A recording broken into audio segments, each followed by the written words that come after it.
believe this.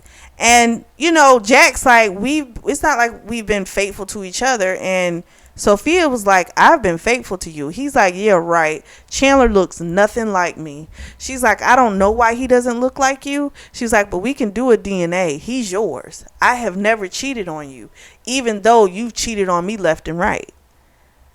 And so he just was like, it just went into chaos. And so Elena was just like, screw this, I'm out. She left. And when she left out, Hudson came after her. And he was like, we can get you help. She's like, wait a minute, get me help. She said, you believe her.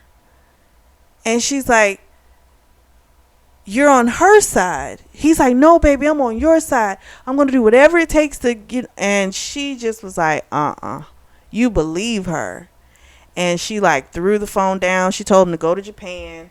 He's like, no, I'm not going to go anywhere till we get you help. She's like, I don't need any fucking help, dude.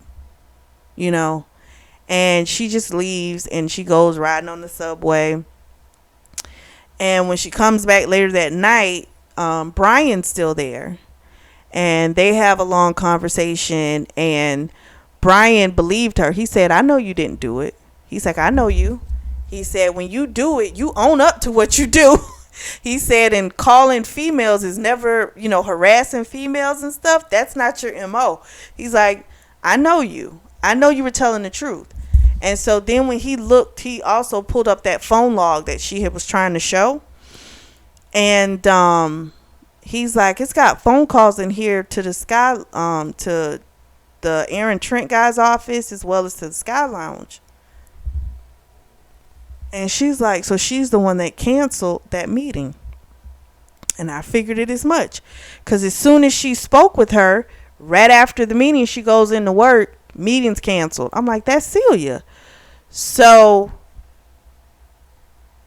Hudson's left. He's gone to Japan, but he wanted Brian to stay. So he had Brian's stuff moved from the Waldorf to, I can't say that for some reason, Waldorf. I don't know why when I try and say it fast I can't. So he had his stuff moved to the place so she would have someone there when she came back home.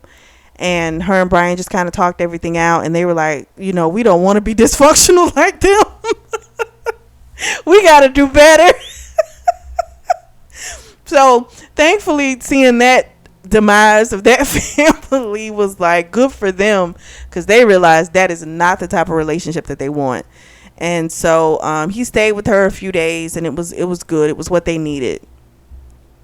So she doesn't have a phone because remember she like slammed the one that she had down in front of Hudson. I don't know if I said that or not. If I didn't, that's what she did. And she didn't get a new phone. And Brian had offered to get her one, and she's like, nope, because if you give it to me, I'm gonna call him, and that obsessive behavior is gonna come back. Nope, not gonna do it. So Hudson had been trying to get in contact with her. He'd been reaching out via the club, trying to get in contact with her, leaving messages with the doorman, trying, and she wasn't ready.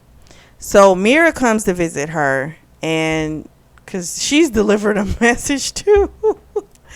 And so they have a talk, and she let him know.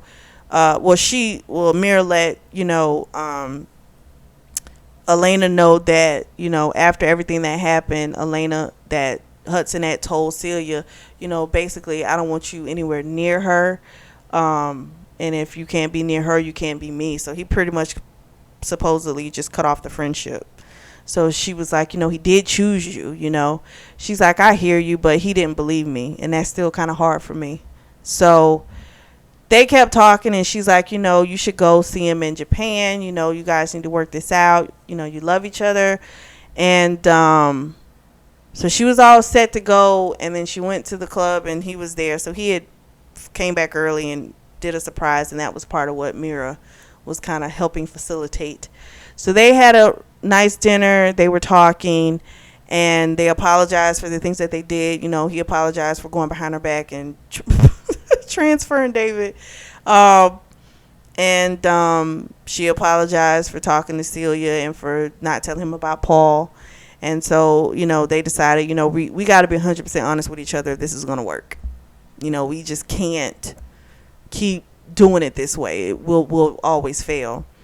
So she's like, all right. So then he had bought her a new phone, and right when they were going back to the apartment, she gets a text message from Stacy. And Stacy's like, I can't text it to you because the file's too big. So if you need to see it, let me know. And she wanted to be like, no, but curiosity's there, and she is curious. And then that's how the book ends. So this is getting so spicy. I love it. So the next book is going to be called Forever With You. And you'll get it by at least next week. If I can do it by this Friday, I hope I can. If not, then you'll have it next week. I promise. And we will do a deep dive into that. All of your comments are always appreciated. Please drop down in the comment section, even go into the discussion board. And as always, thank you so much for tuning in to the Always Reading Book Club.